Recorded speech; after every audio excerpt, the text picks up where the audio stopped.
As a psychotherapist and lifelong student of human behavior, I've been trying to understand something that troubles so many of us. How could so many Americans support a president and administration marked by such blatant immorality, cruelty, and deception? How could they cheer on policies that actively hurt them, their families, and their communities? How could they believe the endless lies?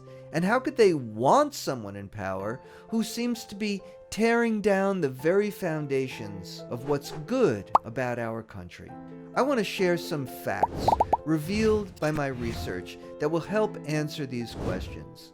And while this might be hard to hear, I invite you to listen with an open mind and a compassionate heart. The data shows a clear pattern when we look at how they vote and the conditions of their lives. Across counties and states in the U.S., we see strong correlations between MAGA voting and higher rates of obesity, drug addiction, chronic disease, low educational attainment, low social engagement, and poor mental health.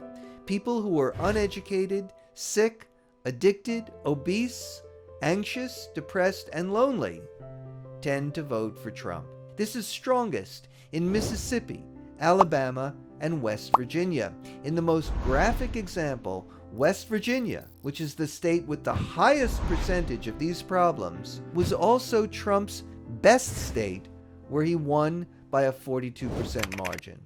And we see this pattern repeated in Kentucky, Tennessee, Arkansas, and Louisiana, and rural and non-metro areas of the Midwest. At the same time, states with lower rates of these problems, places where people are healthier, more educated, and more socially connected, tend to vote Democratic.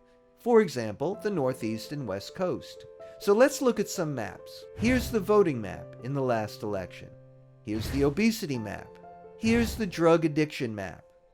Here's the chronic illness map. Here's the educational attainment map. Here's the social engagement map. You can see the strong overlap between MAGA voting and the places where people are suffering the most from these problems.